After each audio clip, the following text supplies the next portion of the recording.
Okay, welcome everyone. Thank you so much for joining us. I know we have some returning faces, so I'm very excited to see you all again.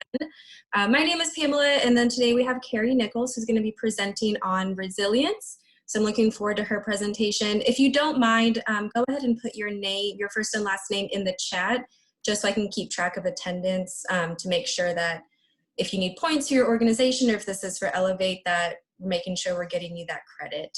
And so without further ado, we'll go ahead and pass it on to Carrie. Thank you so much for being here.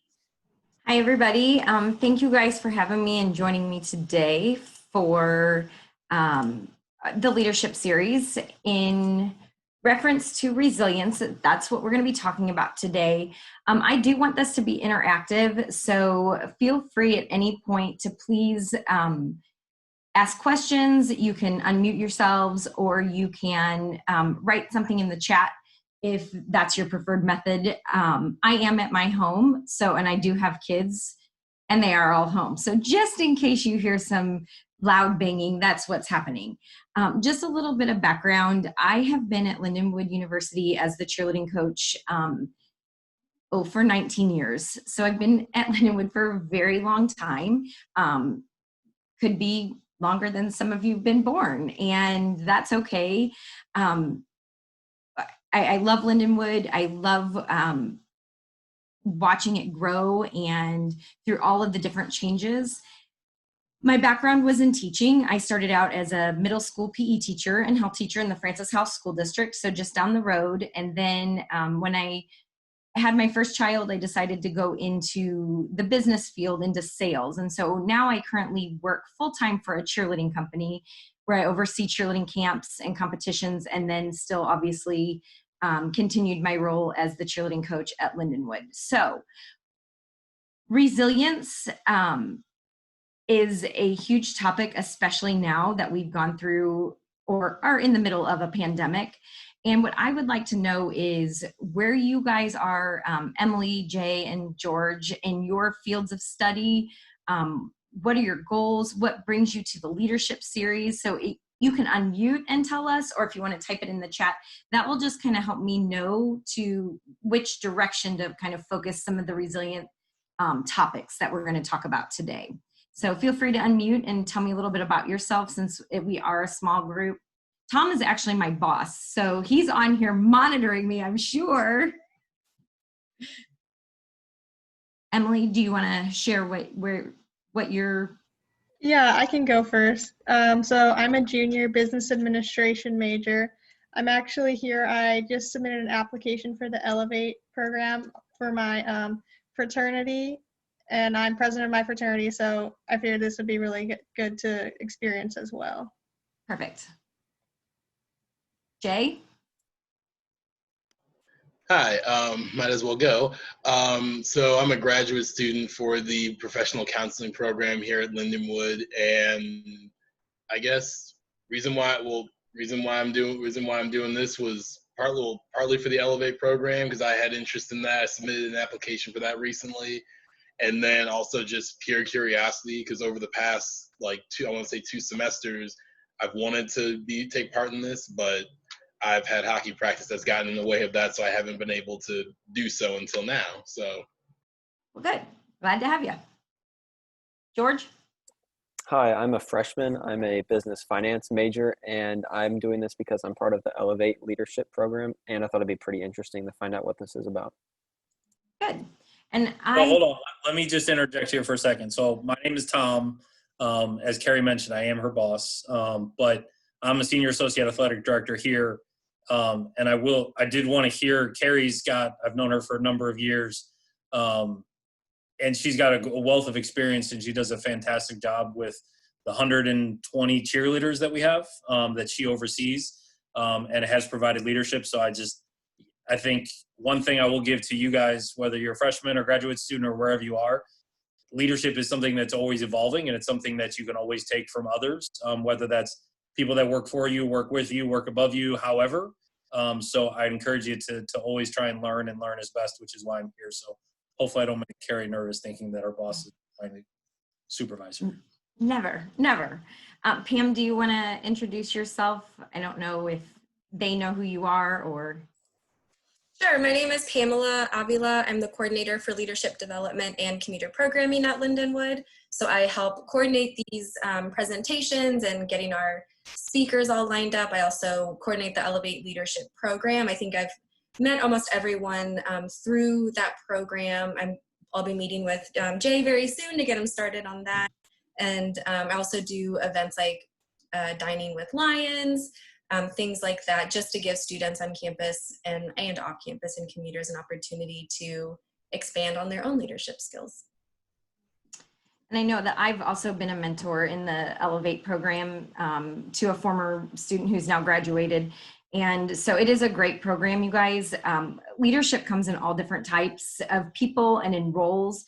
And it's not always about winning and the different successes. It's just the way that we mentor people and that we find ourselves leading through whatever avenues we are in, whether it's business, counseling.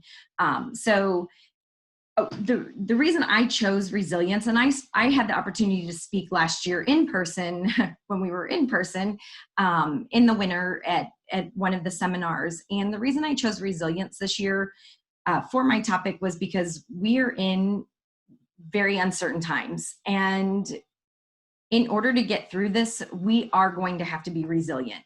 And that's a hard thing to do when things are very uncertain and the future is not known to us. So I'm going to share my screen.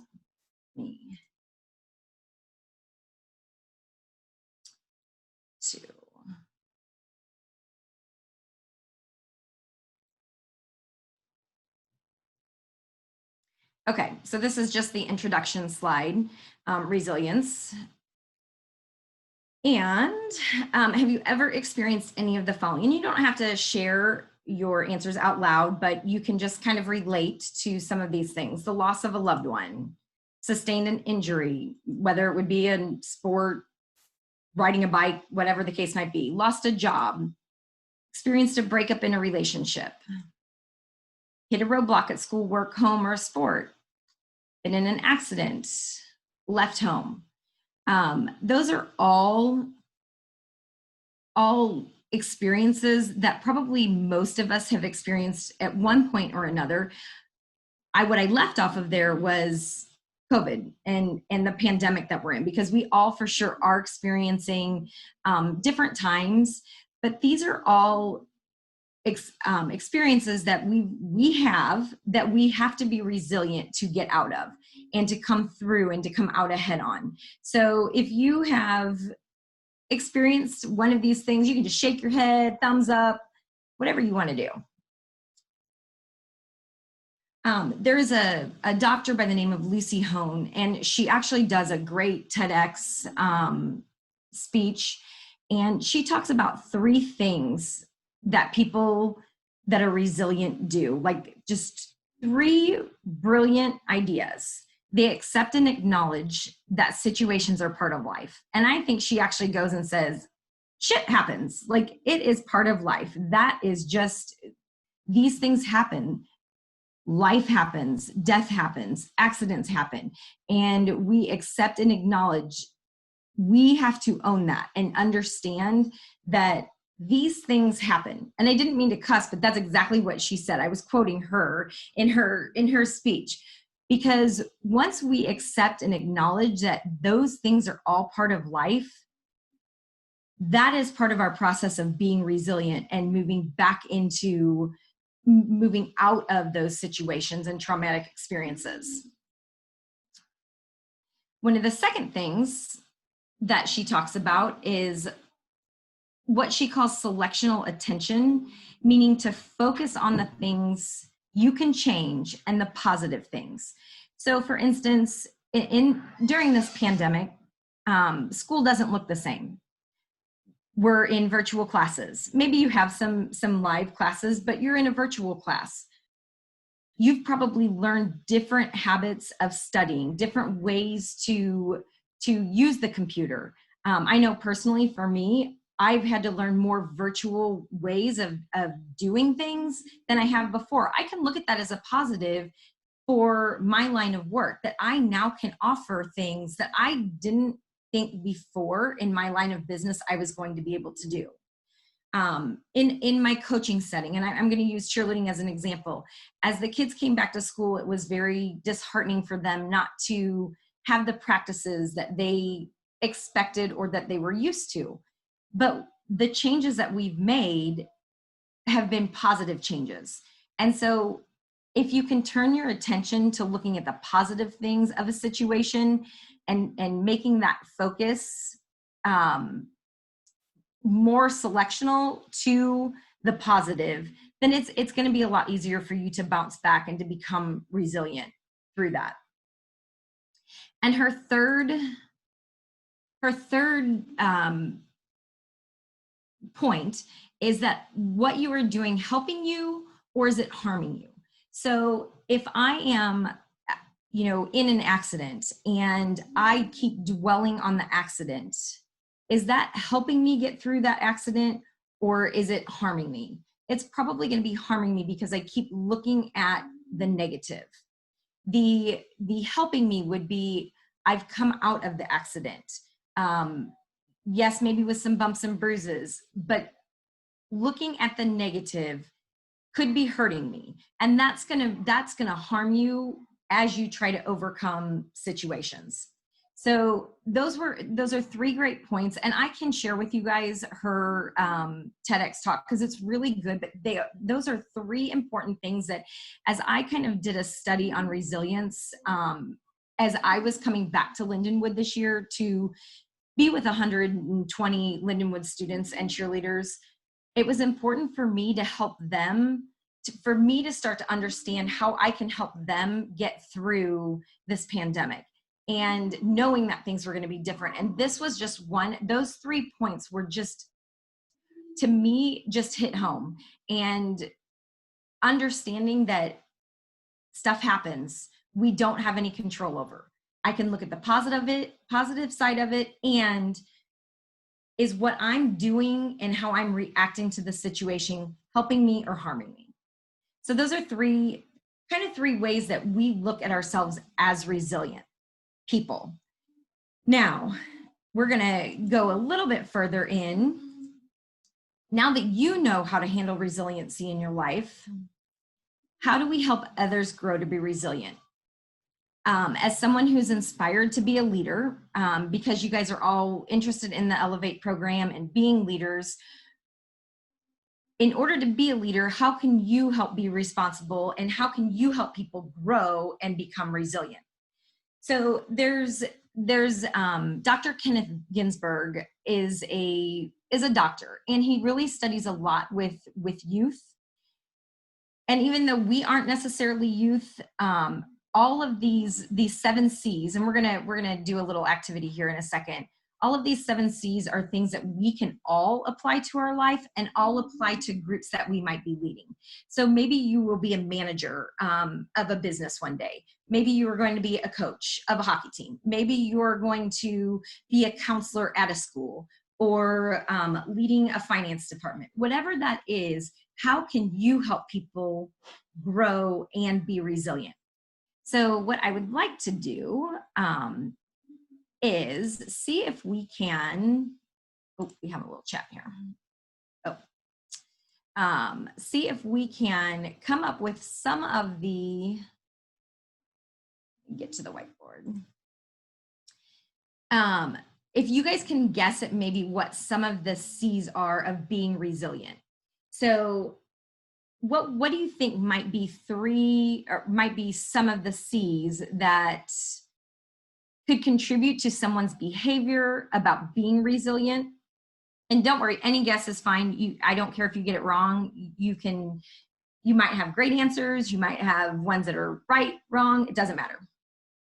No judgment here. Anybody want to take a guess at a C that we might need as a behavior to be resilient?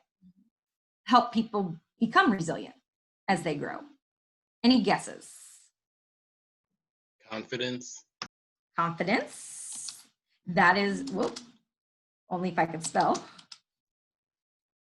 Confidence is a correct one of the 7 C's. Could caring be one?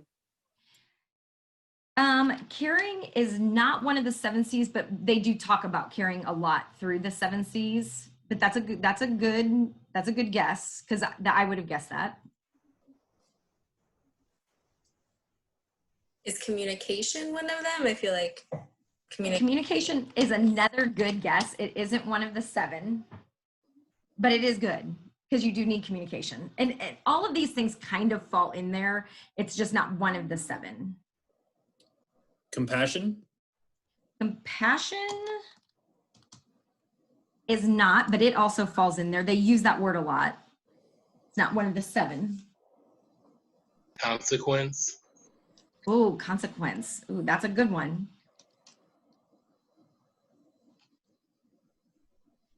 Not one of the 7.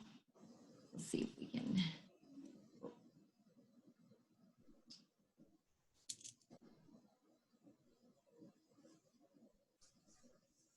Use this term. They're like building blocks. So if we're thinking about, I'm trying to help an athlete become resilient. Besides the 3 points that we talked about, these 7 C's are going to be what I am going to help build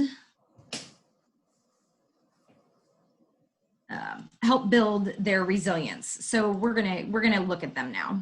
If I pull this back up, 7 C's of resilience. 1 is confidence, and somebody did say that, so that was good. Competence. And confidence and competence, we're going to kind of talk about, they really go hand in hand. In order to be confident, you also have to be competent. We're going to do a little activity in just a second. Connection is one of the 7. Character. Contribution. Coping. And control.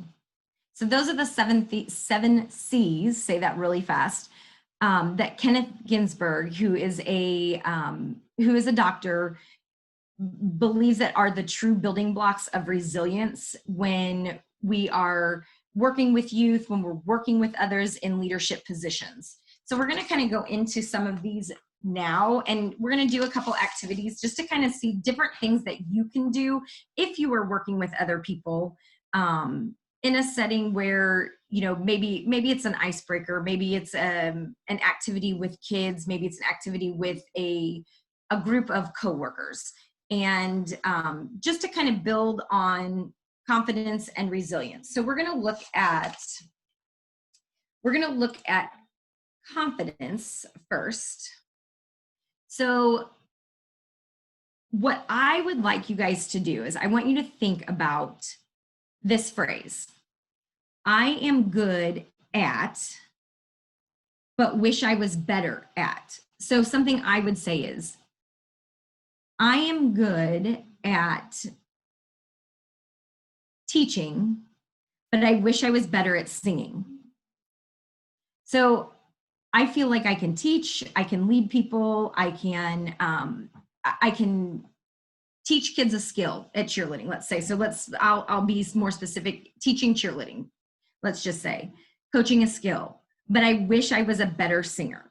So I want you to think about that for yourself. What is something that you are good at, and what is something you wish maybe you could be better at? And you can type it in the chat or you can say it. And I'll kind of go through why that is a good thing to understand, and why we would say something like that. Does anybody want to share, or do you want to put it in the chat?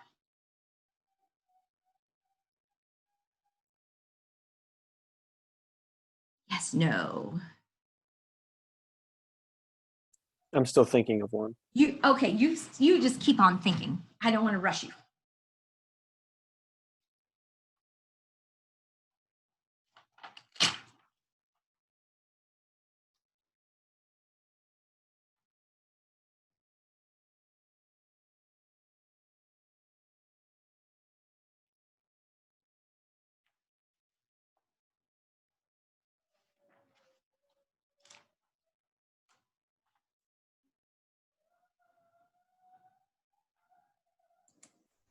Carrie, I don't know if you can see in the chat since you're I your I screen. can't. Okay, so someone did put in the chat, I'm good at writing, but wish I was better at verbal communication. Oh, that's perfect. That's a good one. Thank you for sharing that. I am the opposite. I'm good at verbal and not so good at writing. I guess mine could be I'm good at music, but I wish I was better at time management. Oh, very good. Anyone else want to share? You don't have to. I was going to say that I'm good at taking tests, but again, my time management isn't very good. Ooh, couple people with time management. So, and that's good that that is something that people that are confident and competent can recognize where their strengths are and where maybe their weaknesses are. And all people are uneven is kind of how they describe it in Dr. Ginsburg's research. And we don't want people to be even. We want people to be uneven. Competence is praising people, finding the positive in people, giving them that affirmation that they are good at something, which is what complements that competency, that we can say to someone, you are good at writing, which gives them that confidence because they are competent at something. So you can see how earlier I said that those two things do kind of tie together. We can build people's confidence up, and your own for that matter, when you are competent at something. So just being able to understand and know that I have skills and skill sets that I do well can help with someone's competence, or competence. I'm sorry, those two words are very similar. What we can do to people is overpraise them and build them up so much that all they know is that center of the universe, that they, without that immediate praise and feedback, that can harm their confidence. So we do want to find the positive in people by sharing with them what they do well, and not just, oh, you're special, oh, you're a unique snowflake, you're a pretty butterfly. No, you are good at what you do because you are a good writer. You are organized. So we're giving them specific feedback, and not just that everything is perfect and butterflies and snowflakes, but that we're finding what they're competent in and helping build their confidence. What they call some of that negative is that perfectionism. If we expect people to be perfect, that could deflate their confidence, because then when they fail, they will feel that they no longer succeed, which is why we did that activity, that we are recognizing we are good at something, but I wish I could be a little bit better at something, because we want to make sure people are confident in their skill set, but know that not everyone is perfect, and not everyone is going to be perfect at everything that they do, that we're going to have areas where we don't excel at all the time. So that was why we did that activity, to kind of show that confidence and competency go together. I'm going to flip to the next slide, which is our competence, and how we handle situations. So not only what skill sets do we have, organizational, communication, verbal or written, are we able to stand up for what we believe in? Are we able to make decisions that are right versus wrong? Those are also part of being competent, and how to respond to others. So we look at competency not only in just skills, but in our way of handling situations effectively. So as a leader, I want to make sure that when I am with my team, that I am modeling positive mindset, positive feedback. So that way my athletes and team see that model. We want to treat people. Sorry, I have a kid that's banging in the other room. I don't know if you guys can hear that. We treat people sometimes that they aren't capable. So I want to treat my team that they are capable of doing something. But sometimes I have to lead them and show them and guide them on what they are capable of doing.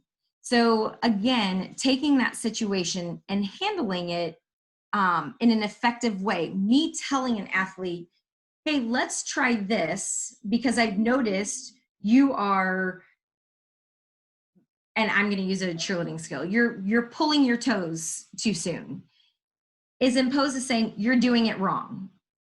Well, let's give people examples of how to change their behavior or change that so they can become competent in something. So hopefully that makes a little sense. It can get very deep, but competence and competence really work hand in hand. Knowing that somebody's competent at something is going to build their confidence.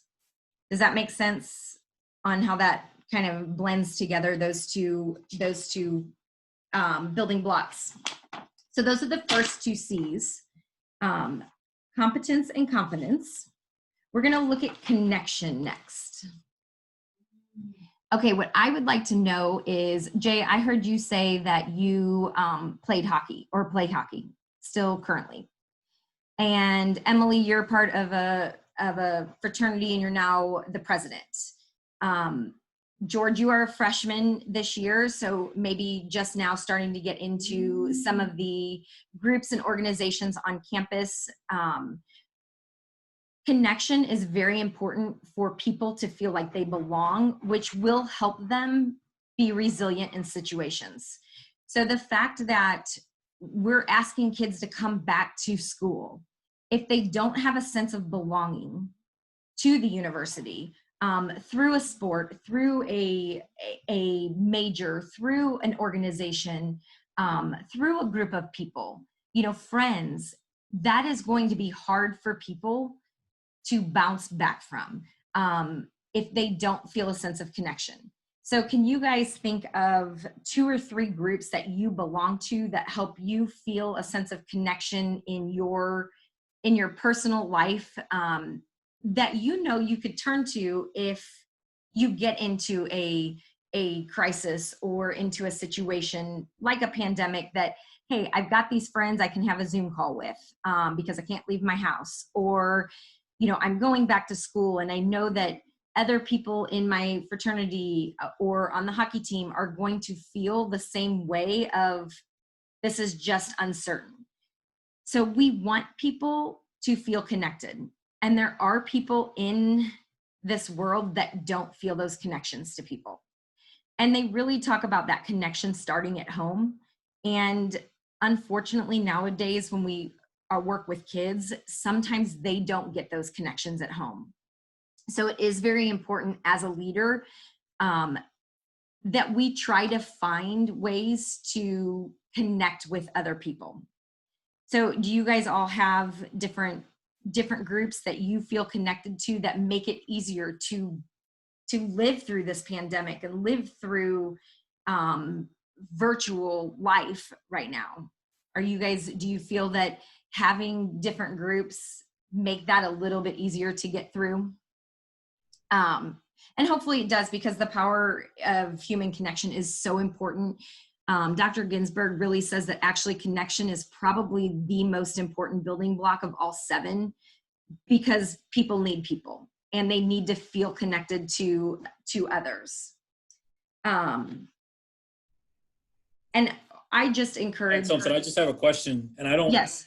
This is really what you're kind of getting at either, but for me, I think, especially if you're talking about resilience, I think if you're connected to somebody and you have that relationship with them, I'm going to be more resilient because I don't want to let them down. That Yes. connection to you as a coach on the personal level is also because I want to make sure I'm going to be more resilient and fight for it, because of our connection. I don't want to let you down or the coaches down or the student athletes down. Yes. That's kind of the same thing or not, but that's the way I see when I trying to tie connection in. Those relationships kind of help motivate me to be more resilient, to keep fighting, because I don't want to let people down. Absolutely. That's those connections you don't want to let people down.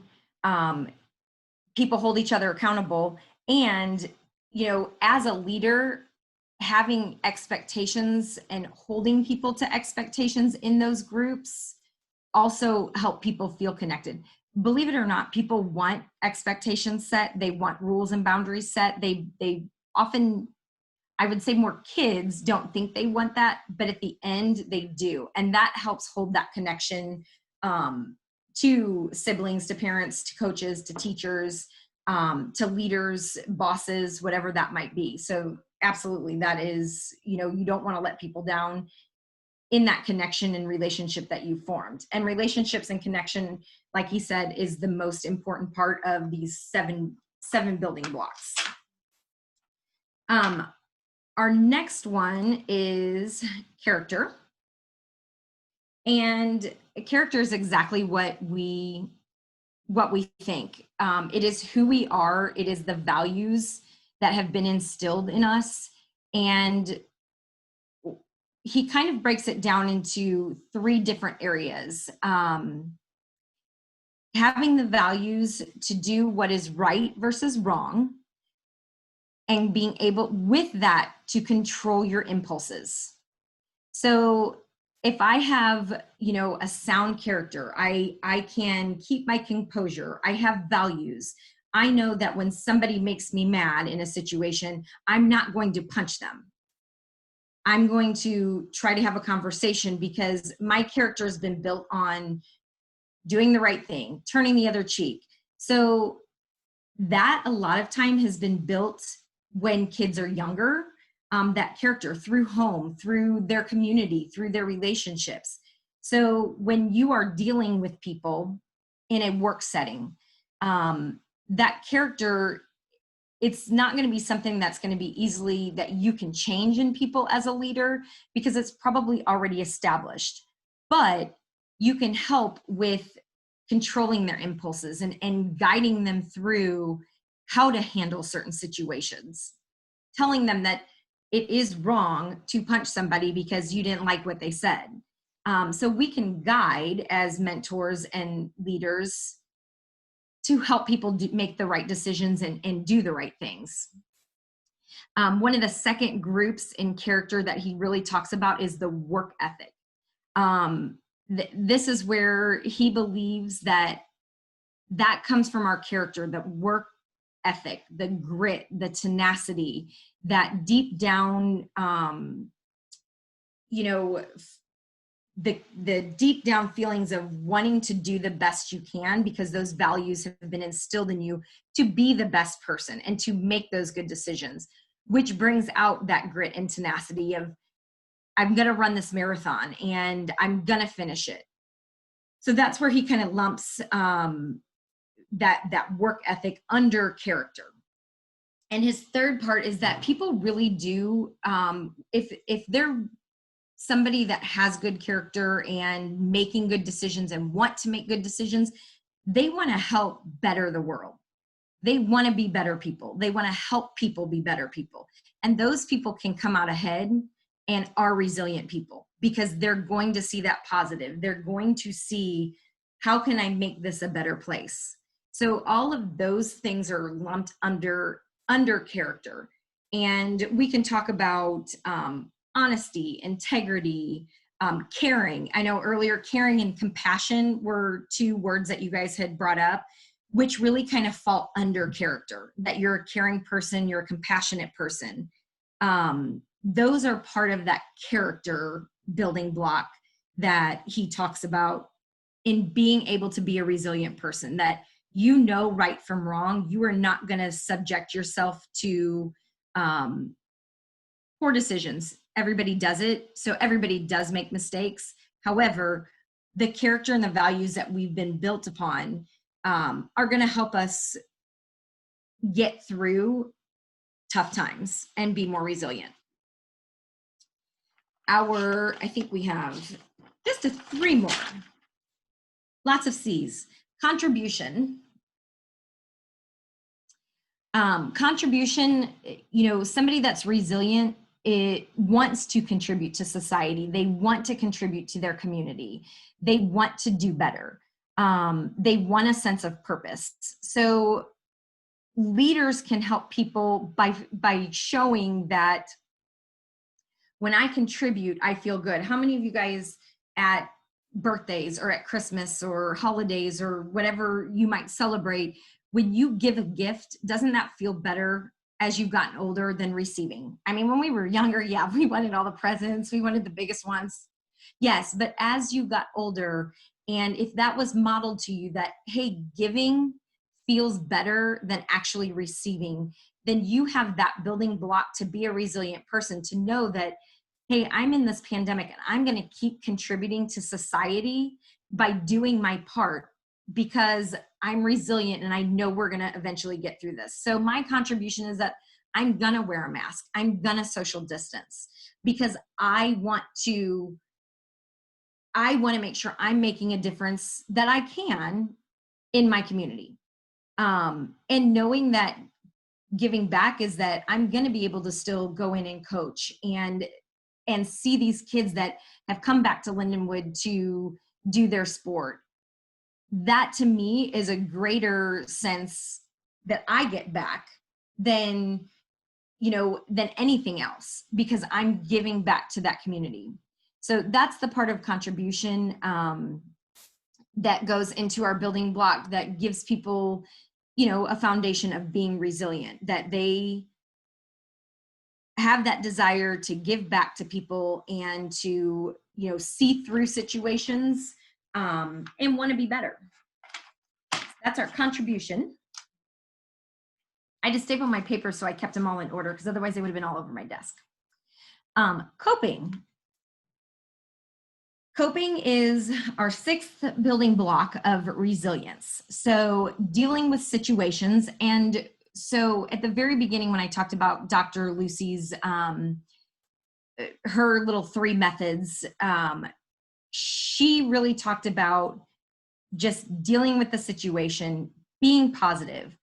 What they're finding now in studies is that kids especially are coping through poor behaviors, coping through drugs, through violence, and they're not able to find positive strategies to get through situations.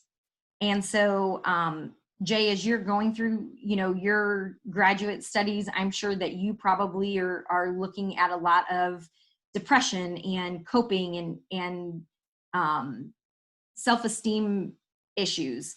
So coping was a big one when dealing with situations. Can people deal with situations in a positive way, or do they constantly look at the negative? And we have to help people find the positive. Because if some people's brains aren't wired to look at the positive, which is going to help them look for negative behaviors and negative habits that will be detrimental to them or help them never get through the situation they're in. One way as leaders that we can do this is just by modeling, by our behavior, by the way that we cope and handle things. As a leader to my athletes, yes, there's days when I'm frustrated, but there's also, I have to model to them that I'm staying positive. I'm remaining positive through, positive COVID tests and quarantining and through all of the extra paperwork and tracking that we have to do. Is that fun? No, but I am getting through it in a positive way, which I'm modeling to my athletes. So as leaders, whether you're, in a management position, how are you coping? How do you cope and get through?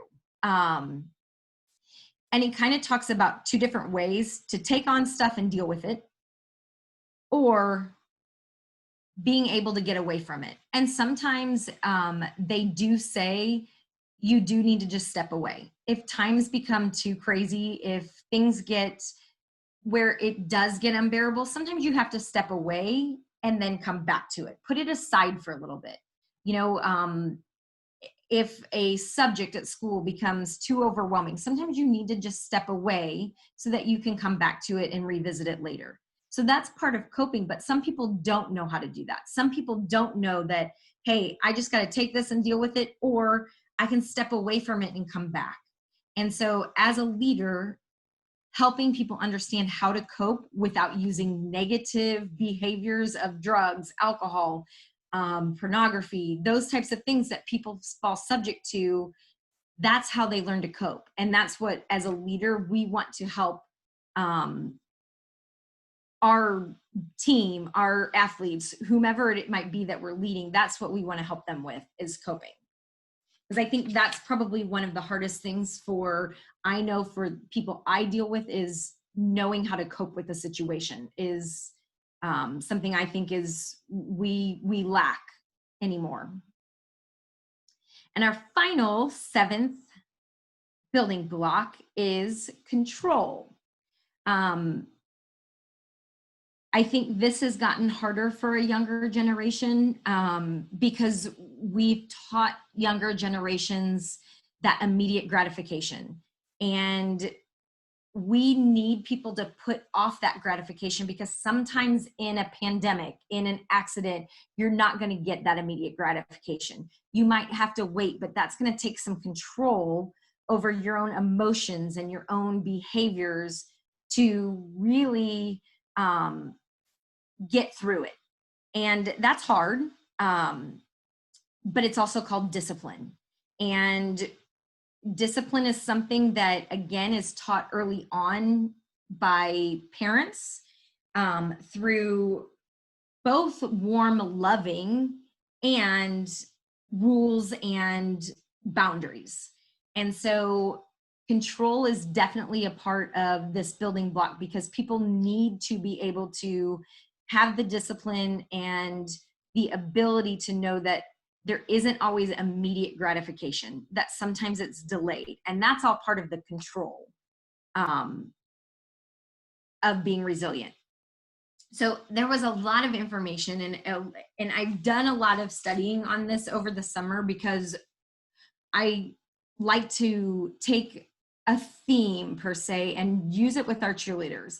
And resilience this year was something I thought was going to be crucial for us as we came back and aren't seeing the same school, the same settings, the same people, the same environment that people are used to.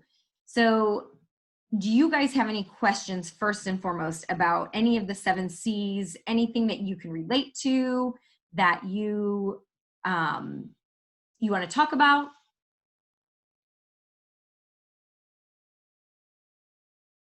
Was it a lot of information? You got all 7 C's? You have them memorized? I have a bulletin board that's in the gym that will have these 7 C's, just in case you ever want to see it. But we haven't gotten through all 7 in the cheerleading world yet. We've just hit on resilience. This was just kind of my summary. People need leaders who believe in them and hold them to high expectations. Leaders need to model healthy, resilient strategies.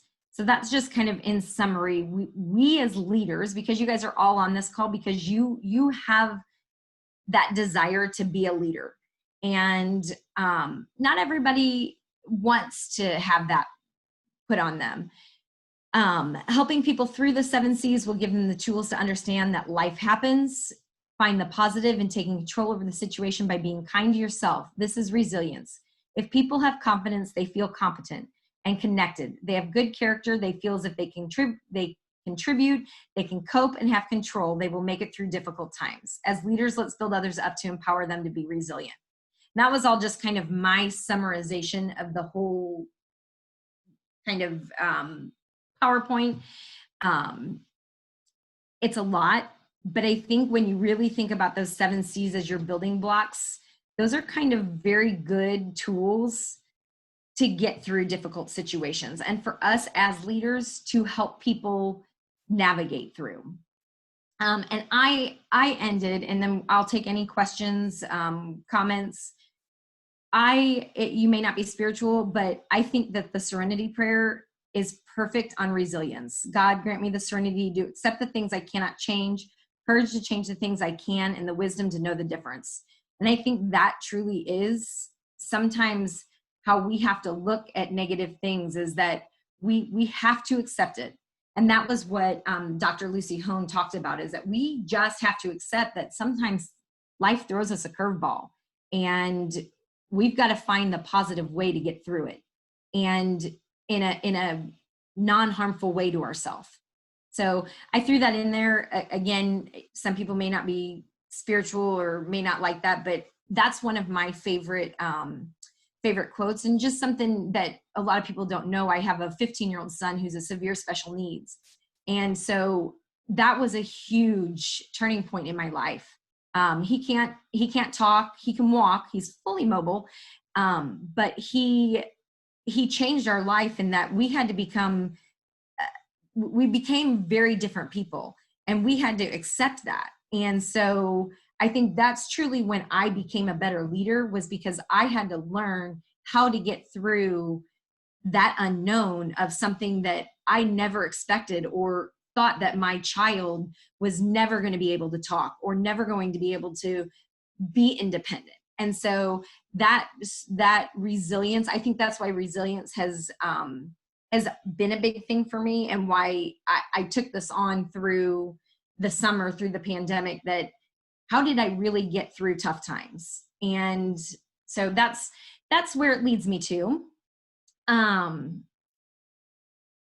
What questions do you guys have? Any questions? I kind of just have a comment. Yes, ma'am. So I know we talked about modeling positive mindset and feedback. Yes. I think it's almost easier if you model positive mindset and feedback, I think it's easier to model it than it is to implement it in your everyday life, is like the biggest issue. Yes. And I think that a lot of these 7 C's, really start with youth and with kids. It's going to be hard to change adults in their character and in their confidence. We can, as leaders, help them, but by modeling, absolutely. If somebody sees that, okay, she's not perfect and she's still doing well and being successful and fulfilling out her journey, then I can do it too. So I definitely think role model is probably one of the biggest traits of a leader. If I want people to be on time, guess what? I need to model that. I can't just say it. If I'm not on time, why would my athletes be on time? If I don't pick up my trash, why would my athletes not pick up why would they pick up their trash? If I'm not speaking to them in a kind way, why would they speak to me in a kind way? And so I 100% agree that modeling is definitely one of the best traits of a leader, of a good leader. And I think kind of with that, and one thing I always try and do is always, whatever you watch or listen or whatever, take away. And I think that's one of them is, and if you kind of do the opposite of what you talk about, and your recap, Carrie, is, again, when tough times, again, to me, shows where your true character is. When the going gets tough, how are you handling it? But then also, by showing your true characters, how you connect to people. That if you're in the foxhole with them, then I think they're willing to get back in the foxhole and support you in your decisions. And again, sometimes it might not be the right one, but we're going to go down fighting. And again, we're both going to be in the war together. So again, I think that, again, resilience is again, how do you really handle in that situation, and your true characters come out. And again, if you've been in those tough times with people, you know who you want in that foxhole with you. Absolutely. Any other questions, comments, disagreements? I'm not really a good debater. I really thought that the Serenity Prayer was actually pretty insightful, even if you're not like religious. If you just take it as just like a statement, it's pretty powerful when you think about it, like what it means. like how you need to accept things. I added that literally at 3:40 because for some reason I was listening to something else and I was like, okay, it resonated with me and I was like, that is perfect. And it's one of my favorite. It used to be on my printer. It used to be a strip, but I got a new printer, so it's long gone. But Colin probably ate it. I don't know. Colin's my special book guy. But I really do. I mean, and I know that sometimes spiritual things shouldn't be a platform for things, but I just think that it does really pull in together the whole resilience and just how you accept things and move forward. So I did think that was appropriate to what our topic was. And I thank you guys for taking your time out on a Tuesday at 4:00. I mean, you could be doing this beautiful day outside. Here we are sitting inside talking about how to be resilient so we can keep chugging through this pandemic for sure. Well, thank you so much for volunteering to present as part of the leadership series. So thank you for taking time out of your day as well. I appreciate it. Sorry, go ahead. Oh no, I was just gonna say if you need anything, I'm cnichols@lindenwood.edu. So feel free to send me an email or come to cheerleading practice late at night. And if you would like a copy of the recording or anything, please let me know. I'd be happy to share that with you. I am going to put in the chat here a link to our post test just to get some feedback on the presentation. If you guys don't mind filling that out, that is on Involve You.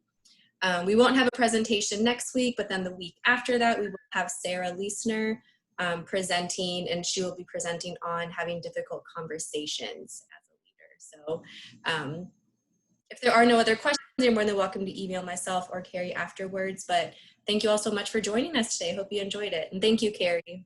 Thank you, guys. Thank you. Thank you. Thank you, Carrie.